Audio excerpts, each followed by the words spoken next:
Buenos días, es martes 24 de diciembre y estamos analizando la semana política. Como ustedes pueden ver en la mañana, seguramente el programa se verá en diferido en un ratito más. Son casi 7 minutos para las 9. Estamos junto a Juan Andrés Lagos, periodista, integrante de la Comisión Política del Partido Comunista de Chile. ¿Cómo estás, Juan Andrés? Buen día. Hola Omar, buen día, buen día. Ujú. Aquí Bueno, estamos, esperando, ¿ah? Es previo a la Navidad, ¿no? muy previo a la Navidad. Esta Navidad terrible, dramática, creo, de verdad. O sea, yo siento, ayer lo decía en una entrevista en otra radio, que como que hay gente que todavía cree que cuando hay este sentimiento dramático, como que se exagera, como que... Y yo creo que eso es pura pérdida de humanidad nomás. Sinceramente lo digo, porque en estos momentos estamos viviendo un momento muy dramático para la humanidad, muy dramático. Cerca de 50.000 asesinados y asesinadas en Gaza, decenas y decenas de miles decenas y decenas de miles de niñas, de niños. El Papa católico Francisco ha levantado, en menos de una semana, ha levantado su voz varias veces para acusar de crímenes y de asesinatos alevosos esta situación. El secretario general de la OEA dice, estamos en un caos, el mundo está en una etapa de un caos. Y es cierto, y es cierto. A eso le tenemos que incorporar lo que está haciendo ahora el imperialismo norteamericano con la OTAN en Siria, que yo creo que duró pocas horas esta idea de que era una especie de liberación, poquísima. O sea, yo creo que la gente que a lo mejor hasta con buena intención podrían haber pensado que se trataba de eso, en la medida que pasan las horas, ya queda en evidencia que se trata de una invasión criminal, hay asesinato de mujeres, hay asesinato de personas inocentes, eh, eh, y bueno, y Israel sigue bombardeando el Líbano y sigue bombardeando Siria y sigue bombardeando Gaza. Nunca existió el acuerdo de cese al fuego por parte de Israel. Aquí lo hemos dicho, Netanyahu lo dijo explícitamente. Nosotros lo que estamos buscando con el cese al fuego es recomponer fuerza. Y eso es lo que hicieron. Y reorientar fuerza, y eso es lo que hicieron. Nunca, nunca la palabra empeñada, a esta altura, Omar, hablar de esas cosas con lo que está ocurriendo ya es. Y aquí tenemos a nuestros propios imperialistas de Panamá amenazándolo directamente, no, no es una cuestión menor, amenazando a la presidenta de México, a México, eh, Milei que le hace el juego a Trump, generando tensiones con Chile en forma sostenida y creciente. Y bueno, en medio de eso, una situación que Bueno, a veces pasa, ¿no es cierto?, de que cuando se hacen los programas, bueno, la tecnología no siempre juega a favor. Juan Andrés, nos estabas diciendo de que, bueno, era una situación internacional bien compleja, en, con un imperialismo, ¿no es cierto?, con un Estados Unidos muy en una posición guerrerista, y de la que pareciera ser que el presidente que va a ingresar, Donald Trump, también tensiona las relaciones, como decías tú, con México, las tensiona con Panamá, las tensiona, por cierto, a propósito de la isla de Groenlandia. O sea, es una cosa bastante fuerte, ¿no? Como diría alguno, es entrar con la pierna en ristre.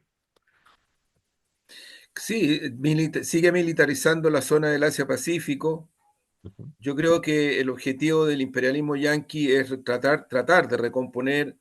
su hegemonía en nuestra región, y para eso lo que están buscando es que China se desplace. No sé, no, yo creo que es una cuestión imposible, porque China ya tiene relaciones económicas estratégicas de larga data con todos los países de la región.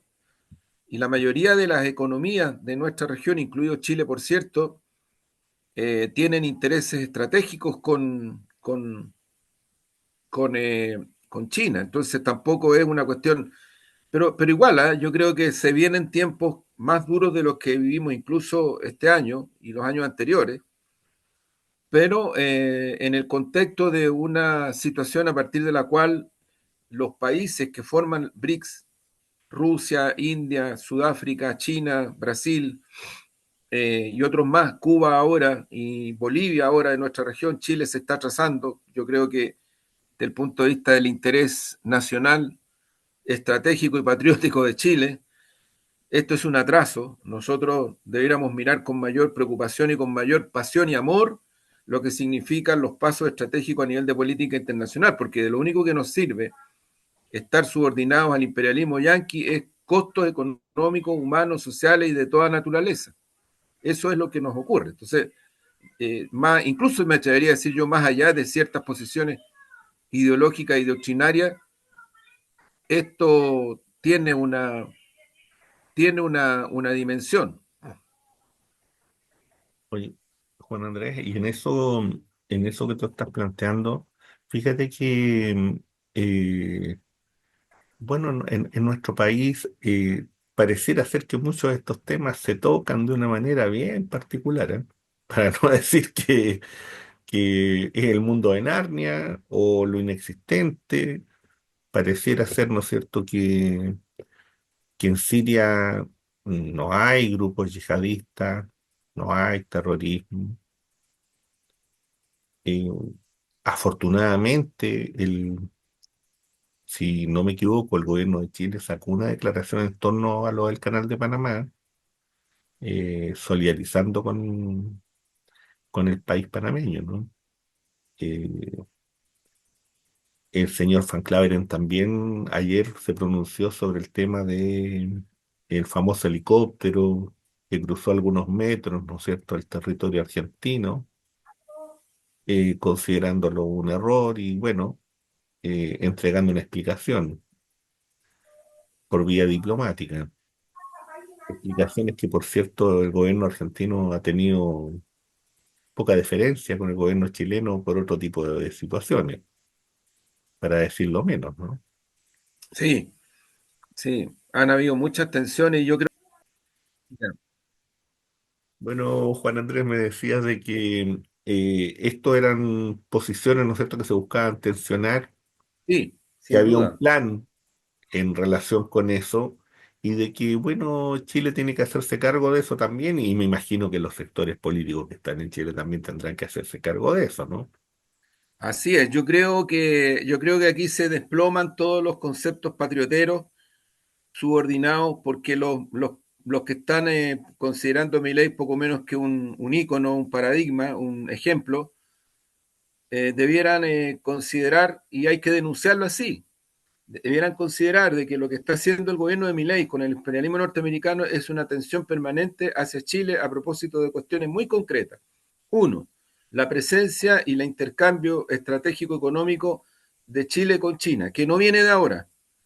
Incluso bajo la dictadura de Pinochet ya había una relación entre Chile y China, perdón, que siguió creciendo y que tempranamente, con sabiduría estratégica, abrió el gobierno de Frei Montalva junto con el gobierno de Arturo Illia en Argentina. Lo hemos dicho otras veces, estamos hablando del siglo pasado, cuando China no es lo que es ahora.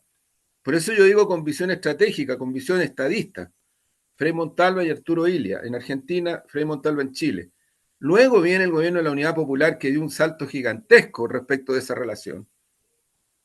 Y esa relación tampoco se detuvo del todo bajo dictadura y obviamente que adquiere otras características sobre la base del derecho internacional, sobre la base de la integración. CELAC juega un papel notable. En el segundo gobierno de la presidenta Bachelet se hace una reunión en Santiago de Chile entre los cancilleres de CELAC y China. Y las cosas iban muy bien, iban incrementándose en el contexto de CELAC, UNASUR, Mercosur, ALBA, un proceso extraordinariamente interesante. ¿Quién detiene ese proceso? Es el imperialismo yanqui, son los eurocentristas, la Europa, los capitalistas, las corporaciones. Si estamos hablando de eso, o sea, estamos hablando de que Enel, que tiene la propiedad de una buena parte del sistema eléctrico chileno, es una transnacional que es de propiedad del Estado italiano, pero que hacia afuera de Italia opera como transnacional hacia otros países. Y por cierto, en este caso Chile. Defiende los intereses de Italia, obviamente. Si los que estamos mal somos nosotros. Y muy re mal, porque las cosas se están poniendo cada vez peor, porque hay una contraofensiva del imperialismo yanqui en nuestra región. Ese es el papel que está jugando Milei hacia la Antártida, Atlántico, Pacífico. Y lo hemos dicho, Milei no se hace ningún problema. Después de dijo lo que dijo respecto de China, ahora está buscando un acuerdo estratégico económico, principalmente con China. Entonces, en ese contexto es que yo creo, Omar, que nosotros tenemos que apurar, no un poquito, apurar el tranco, una política exterior muy fatigada, muy conservadora, que no mira los intereses nacionales de Chile, no lo está mirando en su profundidad y es muy reactiva en función de cosas que están cursando en el planeta que son muy rápidas. Yo pongo en primer lugar, obviamente, que Chile ha jugado y ha reaccionado frente al genocidio en Gaza. Hay otros países que han avanzado mucho más, Sudáfrica y otros más, que han no solamente condenado, sino que han hecho acusaciones directas. Bueno, Chile también se involucró en esa acusación en relación a Netanyahu. Sí, Netanyahu es un criminal de lesa humanidad. Y ya hay varios gobernantes, entre ellos de Polonia, que han dicho de que si Netanyahu asiste a algún lugar en donde hay alguna reunión internacional, Polonia lo va a detener, porque aplica lo que decidió la Corte, el Tribunal Internacional de Justicia, porque aplica, ¿no? Entonces yo creo que, y hay que seguir avanzando en esa dirección, porque ni el genocidio en Gaza, ni lo que tú decías muy bien, Omar, yo no sé, perdona que hable de esta manera, pero no sé cómo está el gobierno norteamericano, el gobierno yanqui, este y los anteriores, le explican a la ciudadanía norteamericana en estos momentos, cómo le explican que están apoyando criminal y militarmente a los dos grupos terroristas que están actuando en Siria, que son los mismos que reivindicaron la destrucción de las dos torres. Son los mismos. ¿Cómo le explican a esa ciudadanía? ¿Con qué moral? ¿Con qué ética? ¿Cómo le explican? Yo ojalá este programa, Mar, se lo pudiéramos enviar a la ciudadanía norteamericana, porque es terrible lo que está pasando. ¿Cómo le explica el gobierno español a la ciudadanía que uno de los grupos terroristas que está en este momento ejerciendo el poder total, totalitario en Siria, apoyado por la OTAN, de la cual es parte España, impulsado por el imperialismo norteamericano, ¿cómo le explican que, tú el otro día decías, Atocha, ¿no? sí, ¿Cómo le explican a la ciudadanía española que uno de los dos grupos terroristas que está ejerciendo este poder criminal y totalitario en Siria es el mismo que ejerció no uno, sino que varios, pero uno de los más dramáticos, más terribles fue el de Atocha, un atentado terrorista que dejó una secuela de martiriología? ¿Cómo le explican estos pseudo gobernantes democráticos, que se creen, no sé, una cosa casi intocable, ¿no? Eurocentristas e imperialistas yanquis brutales y criminales, ¿cómo le explican a su ciudadanía que grupos terroristas que actuaron de esa manera en Estados Unidos, en España, en Europa y en otros países son los que ellos están respaldando en Siria? ¿Cómo lo explican? Yo de verdad creo que las cosas han llegado a una... Y tú tienes razón, Omar, salvo nosotros con el empeño que le hacemos y alguno que otro medio, casi nadie en Chile informa de esto. Informa de esto, porque fíjate que sería impactante para la ciudadanía chilena y a lo mejor no sería malo hacerlo más, poner lo que significaron las torres, cuando llegaron, cuando los aviones, cuando se produjo todo lo terrible Ujú. que se produjo. Sí. Oye, Juan No, Andrés. poner eso, hacerle un recuerdo a la ciudadanía y decirle, mire, quienes hicieron esto son los mismos que están en estos momentos ejerciendo el poder totalitario en Siria, en estos momentos. Son los que están tomando el control, son los que se están asociando militarmente con Israel, con Israel. Entonces le dice, ¿qué explica esto? Aquí de por medio hay fanatismo, hay criminalidad que ya no tiene límites, porque no lo tiene, y hay un intento de rearticular una hegemonía económica, lo hemos dicho otras veces, militar y política en toda la región del Oriente Medio, en toda, y también en nuestra región, porque Trump lo que hace con Panamá, lo que hace con México, lo que hace con Argentina, eh, tiene el mismo objetivo, exactamente el mismo objetivo que tiene en Oriente Medio, Asia Pacífico, Cuerno de África, recomponer fuerzas y apropiarse de los centros de energía, de recursos naturales, del trabajo humano, que no lograron en la década del 90, en el caso de nuestra región, porque iban por eso, hay que recordarse lo que era el ALCA, iban por eso. ¿Por qué no lo lograron?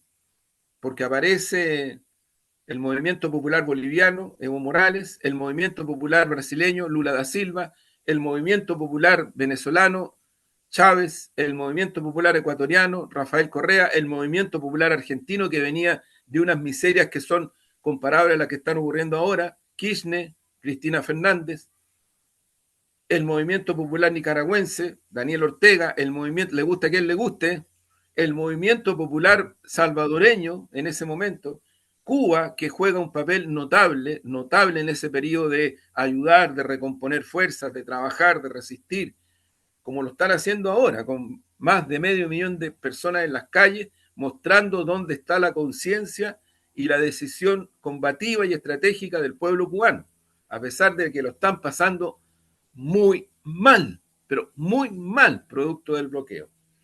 Entonces, claro, lo que está ocurriendo en estos momentos en el mundo es una tragedia, es un drama. eh, por eso las palabras del Papa Francisco, por eso las palabras del secretario general de la OEA, por eso las palabras de muchas y muchos gobiernos. Pero también está esta esperanza de que se siga abriendo camino el multilateralismo, que es una conquista, los BRICS, que son una conquista, algo que implique un horizonte de paz para la humanidad, pero que hay que conquistarlo. No, no se va a lograr así de buenas nomás, porque ni el derecho internacional, fíjate, Omar, con esto cierro, Ujú. todo el sistema que se construyó después de la Segunda Guerra Mundial, incluido el derecho internacional y los pactos internacionales, Estados Unidos y la OTAN se lo guardaron en cierta parte. Le importa un carajo, pero un carajo. Esto es Sí. tremendo, ¿eh?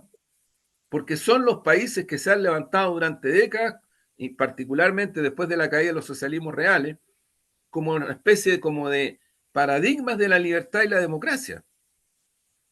Y no, no son, nunca fueron eso, nunca fueron eso. Yo creo que el análisis hay que hacerlo en mayor profundidad, pero ahí me quedo, Omar. Sí. Oye, Juan Andrés, mira, frente a todo lo que tú has planteado, yo diría lo siguiente.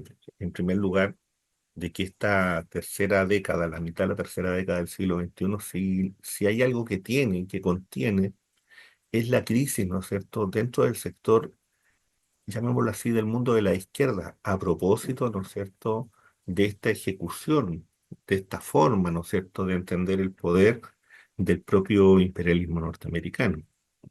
Porque uno viene y dice, bueno, pero ¿cómo se puede explicar, por ejemplo, que en Georgia hayan elecciones y que la señora que perdió desconozca las elecciones y esté llamando incluso a la posibilidad de un golpe de Estado? ¿Cómo es posible que en Rumania, ¿no es cierto?, hayan elecciones y resulta que se pidan repetir esas elecciones porque, en definitiva, ganó un candidato que recibió supuestamente un apoyo ruso o usó mejor las posibilidades, ¿no es cierto?, de los medios de comunicación alternativos, que en Chile nosotros sufrimos eso y otros países lo han sufrido y a nadie se le ocurre venir y decir de que eso es algo que viene y rompe el pacto de la democracia. Y yo creo que esta Europa y estas izquierdas socialdemócratas del siglo XXI tienen harto que explicar. Fíjate que tienen harto que explicar.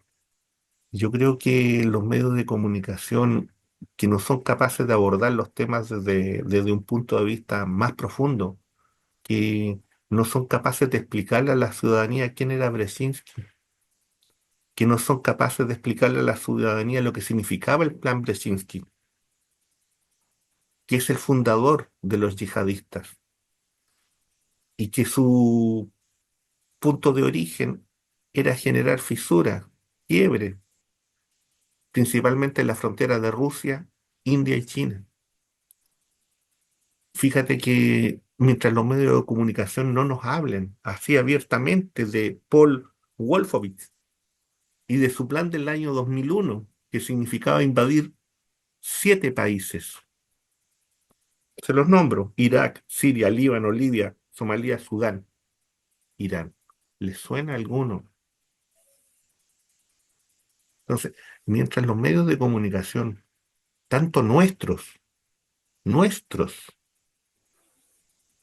como los otros que se dicen democráticos y que están haciendo análisis, no entregan esta información, que es pública, reconocida por ellos mismos, estamos en una situación que es tremendamente compleja porque significa que no solamente desde un punto de vista ético, sino que es de un punto de vista de la honestidad intelectual, de la discusión abierta y sana, del debate. Hay negación del debate. Y yo creo que ahí es donde está el elemento fundamental, el no entender, ¿no es cierto?, que hay un concepto que se llama, ¿no es cierto?, balcanizar el mundo euroasiático, con todo lo que eso significa. Eso es lo que se está viviendo en Siria hoy día. Eso es lo que se intentó en el Líbano por parte del Estado genocida de Israel. Eso es lo que hoy día, ¿no es cierto?, el presidente Trump intenta en Panamá.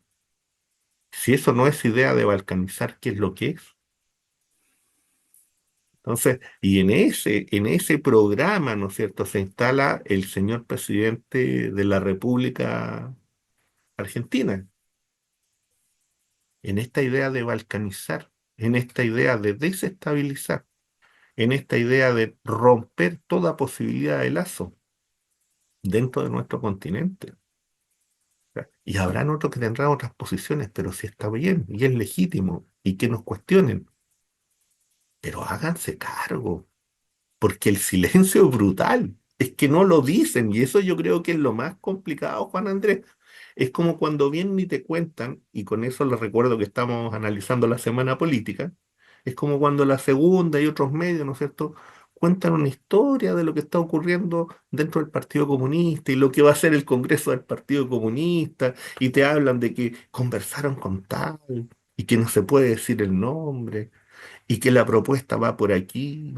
Y entonces, y en toda esa retórica, en toda esa narrativa, hay algunos que siempre son malos, muy malos, y otros que aparentemente son buenos, muy buenos, no sé para quién o para quiénes. Y eso también, ¿no es cierto?, es el juego de instalar las divisiones. Es el juego, ¿no es cierto?, de golpear desde dentro y ocupar los medios de comunicación, ¿no es cierto?, que sabemos quiénes son y cuál es su dimensión de construcción narrativa para golpear internamente, para golpear en el fondo, ¿no es cierto?, desde el punto de vista psicológico, porque las izquierdas están siendo sometidas a una guerra psicológica. Juan Andrés. Sí, Omar, yo a propósito de, bueno, yo creo que el punto que tú pusiste es muy importante. Hay muchas investigaciones que nunca han sido desmentidas, pero sí desconocidas porque se les omite. Esa es la forma de trabajar de la élite en Chile, de la élite del pacto transicional, omitir. Pero Chile es uno de los países más intervenidos por la CIA y por el imperialismo norteamericano. Ahora, aquí no han intervenido directamente con militares, aunque tienen los acuerdos militares más importantes en términos de venta de armas y en términos de acuerdo con las Fuerzas Armadas chilenas. O sea, tienen por esa vía un control prácticamente total del asunto militar chileno. Total, total. Y por lo tanto, yo creo que ahí ya hay un punto de referencia que es extraordinariamente significativo de considerar. Porque si tú tienes un tema de acuerdos y de pactos militares, compra-venta de armas, asesoramiento, planes conjuntos, ejercicios conjuntos, tecnología mediante, tú tienes todo el control. O sea, es así de simple. Pero además es un control aceptado, ¿ah? Promovido, estimulado, no es un control impuesto. Y por lo tanto ahí de por medio hay ideología, hay doctrina. Eso es. Luego, la intervención en el sistema económico, o sea, ¿qué decir? O sea, aquí cuando habla la embajadora, que ahora la van a cambiar, cuando venía, lo dijimos muchas veces, la embajadora cuando venía, ni más ni menos que una generala, una militar, ¿no es cierto? A decirle a Chile, estamos preocupados por el litio, por China. No, lo decía aquí, en territorio chileno. Imagínate si lo hubiera dicho un ruso, o una rusa, o una china, o un chino. Ah, aquí salta la élite y saltan todo, y el patrioterismo se escandaliza, en fin. Eh, entonces, hay una intervención permanente, constante, sistemática del imperialismo norteamericano en su aparato de inteligencia, sus aparatos políticos. Porque la CIA no es un aparato como lo muestran las películas de Netflix o cosas por el estilo. Es un aparato político, en primer lugar, segundo y tercer lugar, político, y trabaja con gente de los países. Tiene redes. Entonces, es una situación que yo creo que es importante considerar y que no es de ahora, viene de mucho, mucho, mucho tiempo, mucho, mucho tiempo.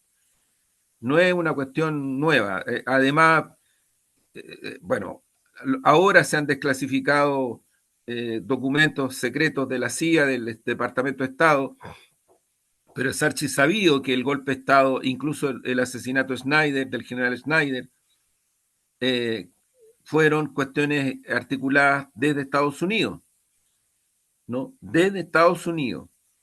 Y el golpe, Estados Unidos. Y lo que viene después también. Y cuando se produce una revuelta popular grande a dimensión de lo que era la sublevación popular, la rebelión popular, todas las formas de lucha y todo, y el pueblo chileno desestabiliza la dictadura, vuelve a intervenir mucho más directamente porque lo hizo siempre, siempre, pero vuelve a intervenir Estados Unidos.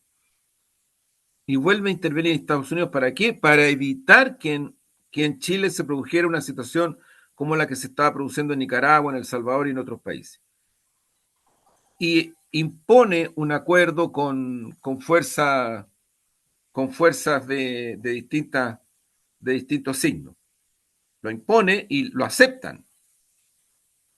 Y uno de los rasgos del pacto transicional hasta ahora es ese. Es ese. O sea, yo no estoy hablando de cuestiones de secretismo, me carga eso de que los secretismos, que. No, es así. Entonces, yo creo que ese es un punto de referencia que Chile, a propósito del tema de soberanía, soberanía real, soberanía democrática, soberanía verdadera, ahí somos un país, como decía Joan Garcés, como han dicho muchos investigadores, intervenidos permanentemente. No es ocasional, no es episódico. Somos un país intervenido permanentemente. Ahora, ¿qué es lo que ocurre en esta dimensión?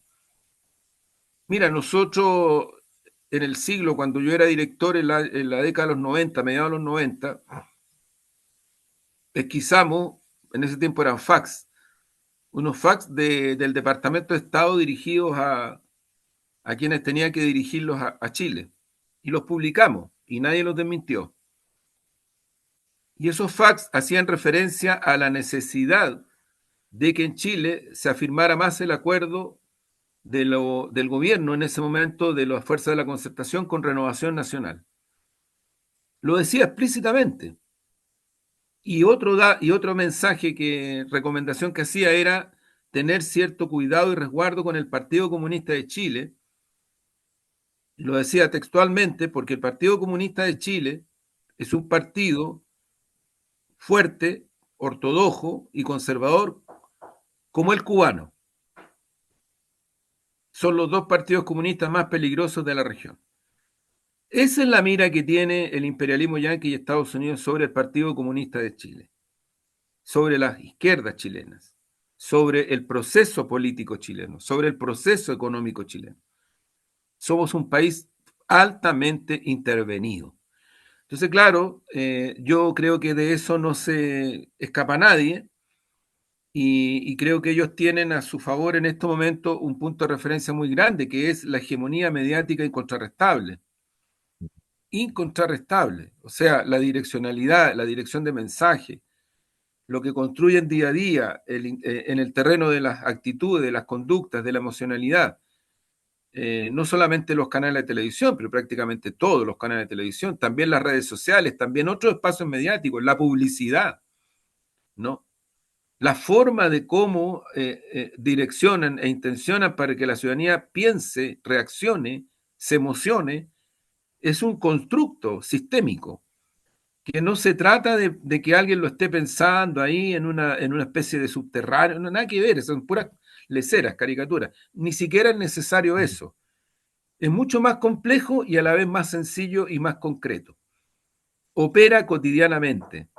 Operó, por ejemplo, cuando se produce la revuelta ciudadana de millones y millones de personas, la primera reacción, después viene la segunda, después viene la tercera, hasta que logran encauzar todo hacia estigmatizar, criminalizar, despreciar esa movilización ciudadana de millones y millones de personas.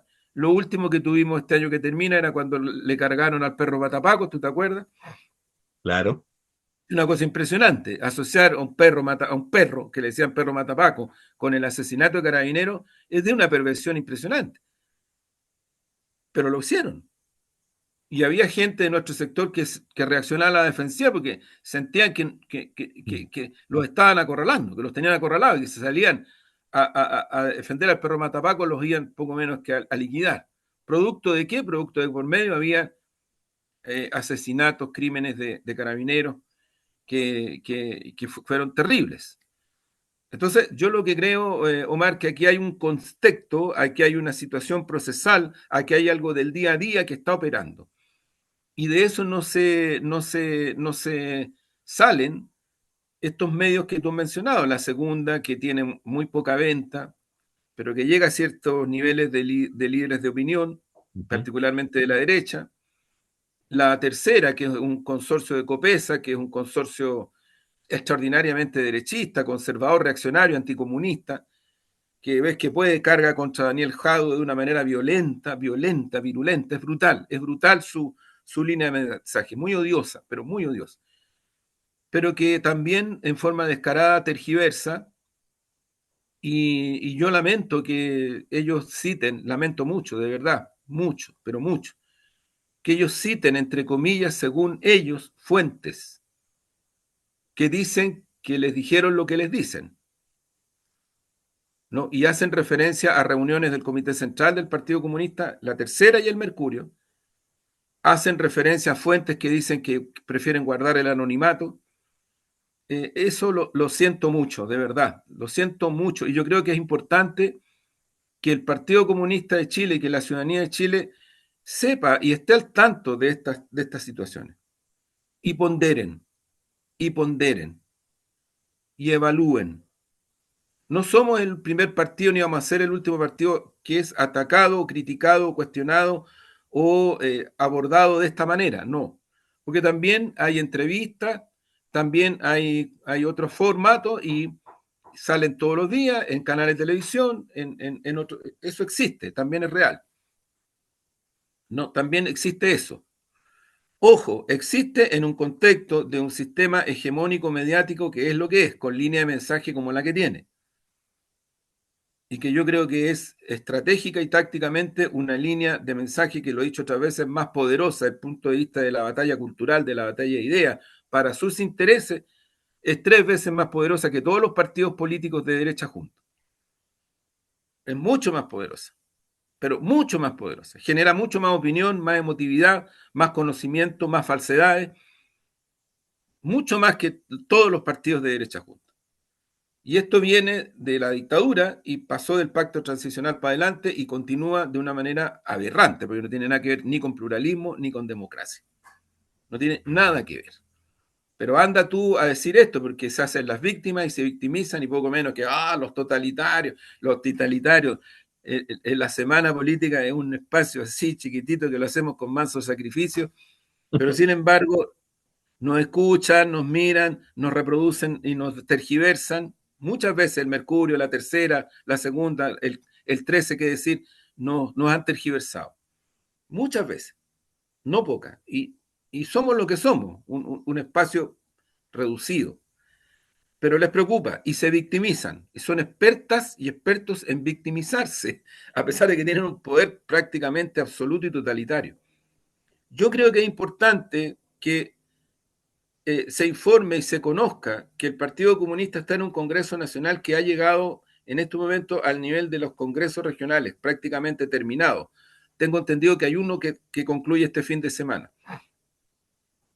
Y sería súper importante que la ciudadanía pueda conocer directamente lo que las y los comunistas han resuelto y han trabajado y han debatido en esos congresos. Eso sí que es importante, porque es una manera de decirle a la ciudadanía, mire, así nos trata la tercera, así el exante, así la segunda, pero esto es lo que nosotros somos.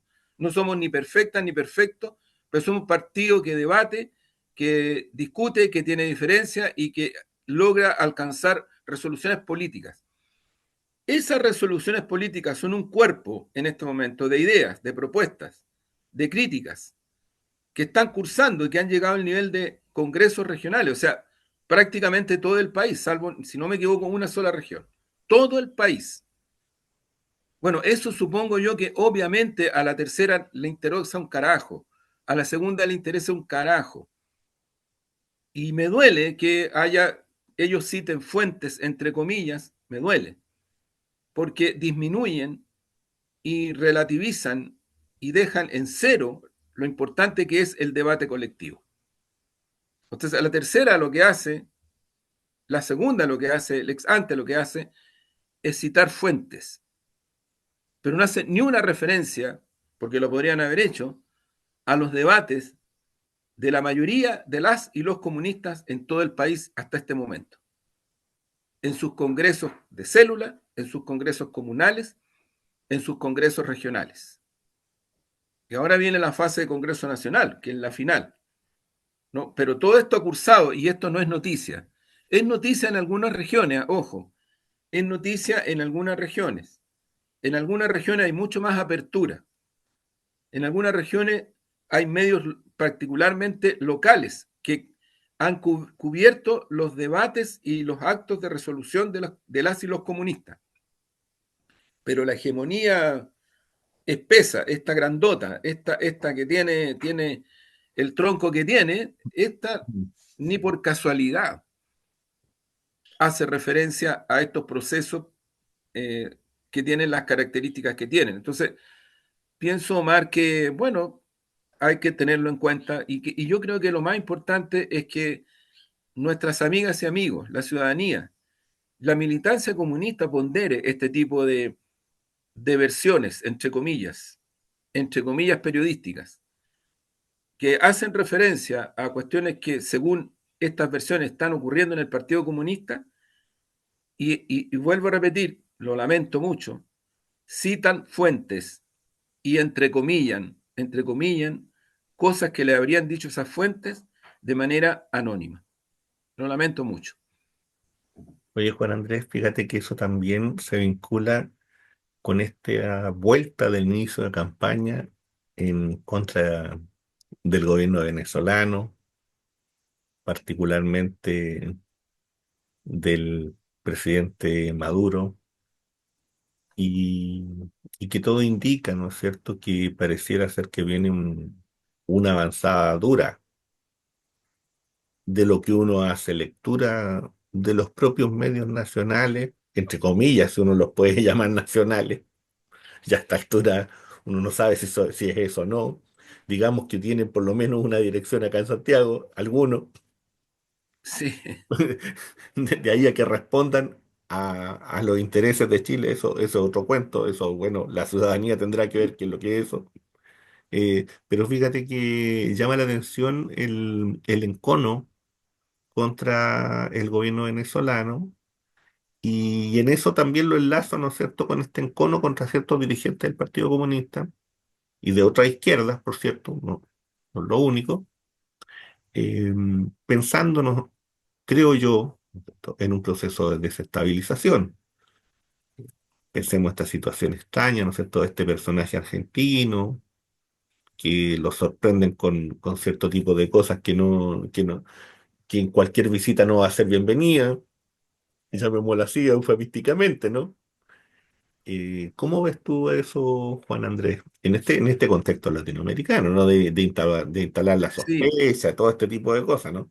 De lo que se viene a principios de enero, que es en el fondo el nuevo pedido del presidente Maduro, y de lo que eso significa Mira, en el continente. yo la impresión que tengo es que a nivel planetario son cada día más los gobiernos que han tomado una posición de respeto a la soberanía de Venezuela. Incluyo Brasil, al gobierno de Brasil. Incluyo al gobierno de Brasil, que tiene diferencias que la ha expresado su presidente, pero que también le ha señalado este concepto que es clave, que es la autodeterminación, que es una conquista de los pueblos, no es una concesión ni del imperialismo yanqui ni de los eurocentristas neocolonialistas, es una conquista. Amiga y amigo, los pueblos africanos les costó mucho, mucho sacrificio sacarse encima al colonialismo belga, al colonialismo francés, al colonialismo británico, de una criminalidad, pero de una criminalidad que nosotros nos conmovemos con nuestra cantata Santa María de Iquique, de la masacre, que en estos días hay gente que ha puesto en las redes, y qué bueno que lo hagan, la editorial del Mercurio de días antes de la masacre. Entonces, el Mercurio en esa editorial dice que poco menos que la gente que trabajaba en las minas vivía en el descueve. Qué curioso, ¿eh? Parece que eso se repite, ¿no? Parece que eso se repite. No ha cambiado nada. Bueno, pero a África le ha costado una enormidad llegar al punto en que están. Pero tremendo, tremendo, y le sigue costando. A la India también. Sudeste asiático igual. China, Vietnam, Laos, Camboya. Si el mundo no es lo que algunos creen que es, el mundo sigue cambiando. Rusia no es la Unión Soviética, pero Rusia es una federación de países que ha logrado una estabilidad económica y política sobre la base de principios de su propia cultura muy importante. O sea, mira, es tan brutal que yo me acuerdo cuando todavía me invitaban a la radio cooperativa, no me correteaban de ahí, porque me corretearon después, nunca más me invitaron. Yo creo que no le calzaba la línea de mensaje de esa radio, porque además nunca me dieron una explicación, simplemente nada, pasó nomás. Están en su derecho, yo creo que está bien. Pero yo me recuerdo que a veces en los paneles, los panelistas del frente de derecha y algunos de concertación hablaban de Rusia como el partido, como el país comunista. Entonces es una tergiversación, pero impresionante, sí, impresionante, no tiene límites, no tiene límites. Bueno, pero el mundo es lo que es, Omar, creo yo, y a mí me queda la convicción y en el análisis mismo de que este mundo se sigue abriendo camino y que vuelvo a repetir, y que Estados Unidos y que Europa, los gobiernos europeos, el único recurso que les va quedando es la guerra. Y eso es terrible, pero la están aplicando. Las intervenciones militares, los crímenes de lesa humanidad, los genocidios, los bloqueos, y Venezuela no se escapa de esa situación. Venezuela es parte de esa situación. Y por lo tanto es muy importante tenerlo en cuenta y por eso cierro en esta parte respecto al tema de la autodeterminación de los pueblos. Porque poner como casus belli en este momento que si el gobierno o Venezuela es o no democracia por parte de Estados Unidos, que está respaldando a los terroristas que fueron a matar norteamericanos adentro de su territorio. Es que esos gobiernos le van a decir a Venezuela si eso no democracia, de verdad, de verdad, de verdad. O sea, yo creo que aquí estamos, yo insisto, esto es un tema, o sea, Estados Unidos, para explicar, para justificar la intervención en Irak, Irán, Libia, Siria, en fin, Chile, Chile, el golpe lo justificaron a partir de que en Chile se estaba poco menos que destruyendo la democracia. Estos mismos son los que dicen que Venezuela no es democrático, que Cuba no es democrático. Cuando hicieron ahora, hace poquito nomás, una manifestación de casi 700.000 personas en las calles, con bloqueos, pasándola re mal. Entonces, yo de verdad, yo creo que a estas alturas, Omar, colocar desde algún progresismo el tema de la preocupación de la democracia en Venezuela como casus belli, porque yo puedo decir, no estoy de acuerdo con el gobierno venezolano, no estoy de acuerdo con su sistema político. Ok, nadie nos pide que estemos de acuerdo, pero de ahí saltar con prepotencia, con engreimiento, con falta de humanidad y de política, de Estado, insisto, a poner como casus belli, como lo pone Estados Unidos, para justificar después lo que justifica, ¿no? Una situación de esa dimensión, yo francamente creo que es, es algo muy, muy, muy, no solo equivocado, no solo equivocado. Y creo que en este caso Venezuela, mi impresión es que se ha ido estabilizando. Creo que la mayoría de los gobiernos del mundo han tomado posición, independiente de que estén o no de acuerdo con su sistema político, con su gobierno, de respeto a la autodeterminación venezolana. Eh, Tengo entendido que incluso el Vaticano ha hecho ya hace tiempo atrás, ya hizo ese gesto.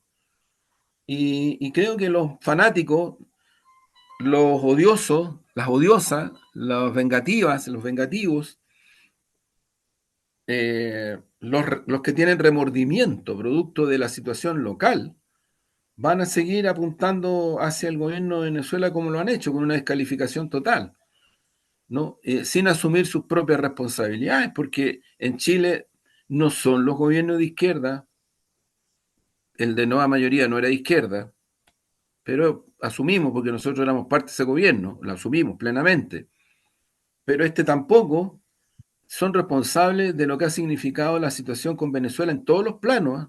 Hasta este momento, donde tenemos cero relación, cero relación. Están rotas las relaciones, o sea, yo no sé si eso puede enorgullecernos. No es solo responsabilidad de nosotros, también lo es del propio gobierno de Venezuela. Pero estar al nivel de no tener relaciones entre países, a mí me parece que nos deberá preocupar. Sinceramente nos deberá preocupar. Y eso también demuestra que algo, sí le podemos decir muchas cosas al gobierno de Venezuela, pero algo hemos hecho mal nosotros también.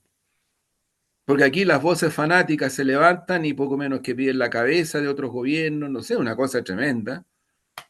Y después nos hacen responsables. Aquí abrieron la frontera con la visa democrática, el gobierno de Piñera, llegaron centenares de miles de venezolanas y venezolanos. Ese es el momento en que más venezolanos y venezolanos llegan a Chile, bajo el gobierno de Piñera. De Piñera.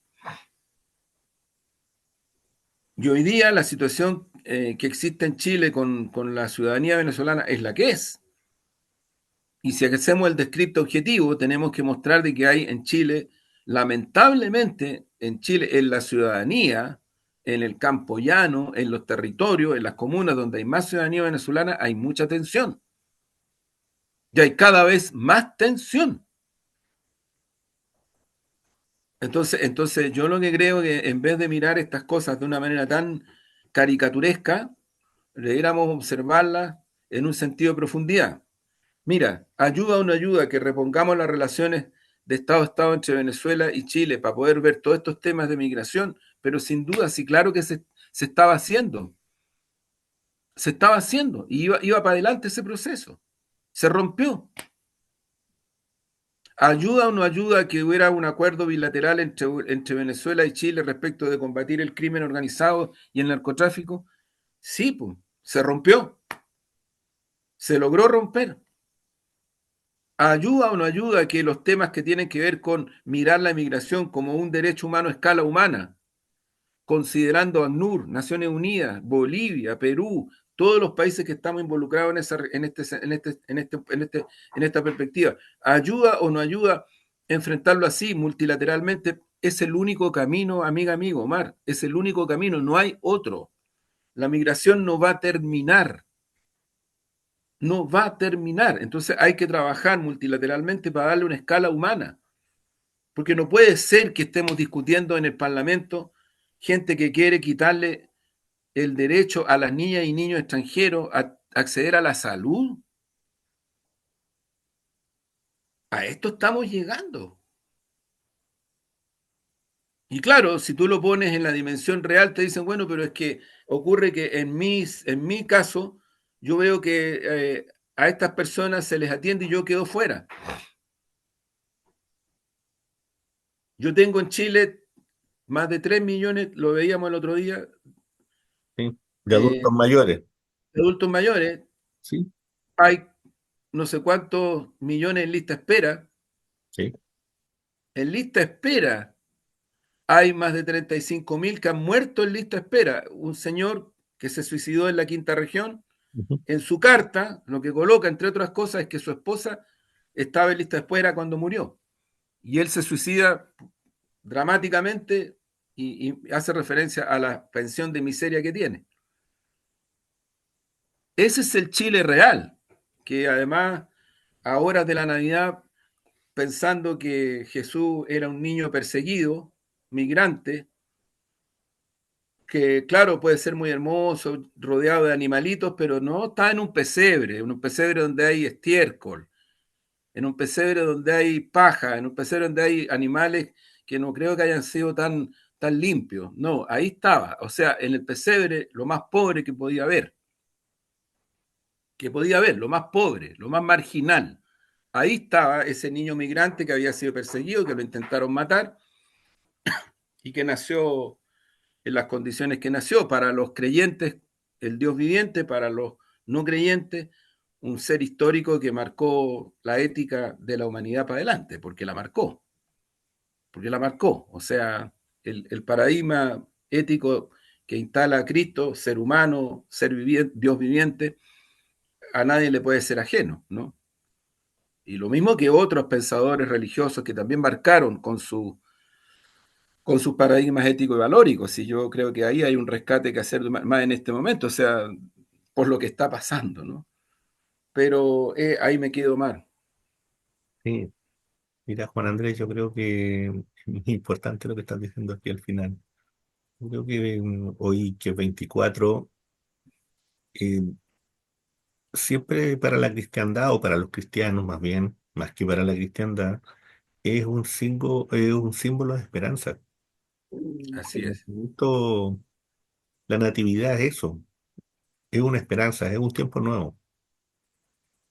Y tengo la impresión de que si uno piensa, por ejemplo, que este año 2024, que ya le queda poquito, em, se recordaban 100 años, ¿no es cierto?, de Lenin, 100 años de Recabarren.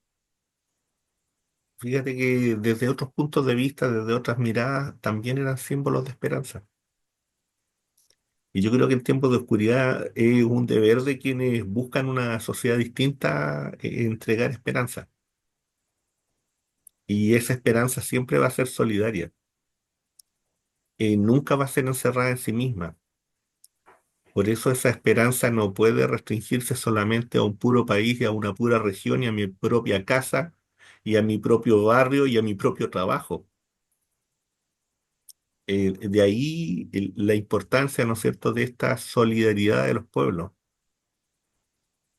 Yo creo que esos son elementos fundamentales. Por eso venir y decir de que a mí no me puede importar o no me importa la suerte del pueblo venezolano es triste. porque golpea la esperanza, que no me importa la suerte del pueblo nicaragüense. Es triste también, que no me importa la suerte del pueblo sirio, que no me importa la suerte del pueblo palestino. Te insisto, en tiempos de desesperanza, en tiempos que son terribles, los que quieren transformar la sociedad tienen que entregar un mensaje de esperanza. Eso hizo Recabarren en condiciones muy difíciles, tremendamente duras, cuando uno mira y observa el contexto histórico-político que le tocó vivir. Tremendo. Y fue con mensajes de esperanza y con acción política y con organización. Pero bajo ese principio de esperanza. Y lo mismo hizo Lenin. O si no, no habría el Cristo, el que hacer para qué si no había esperanza. ¿Para qué? Fíjate que para ir cerrando, hoy día les traigo un poemita que no es mío, ¿ah? Es un poema que es de una escritora norteamericana, que ella vivió muy cercano, bueno, muy cercano a su familia, desconocida por mucho tiempo y sin embargo una tremenda poeta como Emily Dickinson. Y ella tiene un poema que se llama La esperanza es esa cosa. La esperanza es esa cosa con plumas que se posa en el alma y entona melodías sin palabras y no se detiene para nada y suena más dulce en el vendaval y feroz tendrá que ser la tormenta que pueda abatir al pajarillo que a tantos ha dado abrigo. La he escuchado en la tierra más fría y en el mar más extraño, mas nunca en la inclemencia de mí ha pedido una sola migaja. Ah, qué hermoso, qué hermoso. La Buenísimo, esperanza, Mar. eso, estimados amigos, Sí, la buenísimo, esperanza no nos pide ninguna cosa a cambio. buenísimo, Mar. Que estén bien y que tengan Felicidades, una bonita Navidad. Chao, chao. felicidades. Chao.